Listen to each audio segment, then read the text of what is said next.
السلام علیکم دوستو، میں آپ کی خدمت میں حاضر محمد ستار باقر اپنے YouTube channel astrology with M S Baqir پہ۔ دوستو، آج کا جو ویڈیو کا موضوع ہے وہ برج عقرب کی کردار اور شخصیت کے بارے میں اس ویڈیو میں ہم جانیں گے۔ تو دوستو، ویڈیو کو آگے بڑھانے سے پہلے میں تمام دوستوں سے گزارش کروں گا کہ میرے چینل کو سبسکرائب کر لیں۔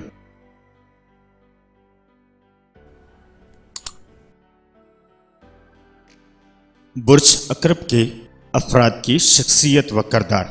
برج عقرب کے ذریعہ سر شخصیات کی زندگی میں روحانی شدت پسندی، احیاء اخلاق اور اقتصادیات کو بڑا دخل رہتا ہے، لیکن اس برج کے مرکزی نکات 3 ہیں۔ برج عقرب شخصیت کے تحت آپ کے اندر مہم جوئی کے جذبات بدرجۂ عدم موجود ہیں اور پیدائشی طور پر ایسی قائدانہ صلاحیتیں ہیں جن کے ذریعے آپ اپنے لیے خصوصی مقام حاصل کرنے میں کامیاب ہو سکتے ہیں۔ آپ کے اندر بلا کی قوت برداشت اور ہمت ہے اور آپ ایک بے خوف انسان ہیں۔ بطور حریف آپ اپنے مخالف کے لیے نہایت بے رحم ہو سکتے ہیں، لیکن دوستوں کے ساتھ آپ بہت پرخلوص اور وفادار، ہمدرد اور تعاون کرنے والے ہیں۔ تجسس اور شک کے جذبات آپ کے اندر بہت ہیں، چنانچہ آپ کو دھوکہ دینا بہت مشکل ہے۔ آپ اپنی انا اور بڑائی پر کسی طرح کی آنچ برداشت نہیں کر سکتے، خواہ وہ کوئی شائبہ ہی کیوں نہ ہو، اور اگر کبھی ایسی کوئی صورتحال پیش آ جائے تو آپ بہت جلد ناراض ہو جاتے ہیں یا افسردہ ہو جاتے ہیں۔ آپ کی ذہنی صلاحیتیں بہت تیز ہیں اور وجدانی قوتیں بھی نہایت زود حس ہیں، ساتھ ہی ماہرانہ صفات سونے پر سہاگا ہے۔ آپ کو اپنی رازدارانہ طبیعت اور بے چیدگی و گماؤ فروغ کی عادت سے اجتناب برتنا چاہیے۔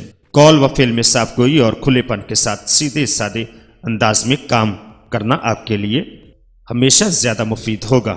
آپ کو روحانی ماروائی معاملات سے فطری لگاؤ ہے۔ اگر یہ کہا جائے تو غلط نہ ہوگا کہ آپ روحانیت یا ماروائے اور حقیقت یا مادیت کے دلچسپ امتزاج ہیں، لیکن ساتھ ساتھ آپ کو مضبوط قوت ارادی اور مستقل مزاجی بھی ہے جو دو انتہاؤں کے درمیان پل کا کردار ادا کرتی ہے۔ پھر بھی کبھی یہ ہو سکتا ہے کہ آپ کی زندگی پر کچھ خود ساختہ نقصان دہ اثرات کا سبب یہی دو خوبیاں بن جائیں۔ آپ وقتاً فوقتاً اداسی اور رنج و غم میں مبتلا ہوتے رہتے ہیں، اور یہ بھی آپ کے برج کی قدرتی خصوصیت ہے۔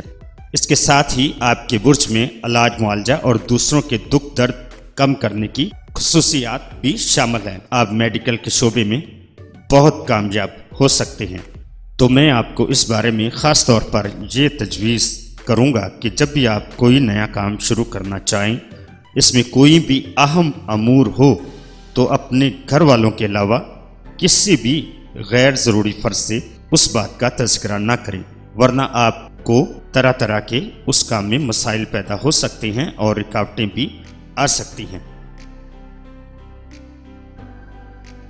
تو دوستو، اپنا بہت سارا خیال رکھیے گا اور اپنے پیاروں کا بھی خیال رکھیے گا، اور مجھے اپنی دعاؤں میں یاد رکھیے گا۔ اللہ حافظ، فی امان اللہ۔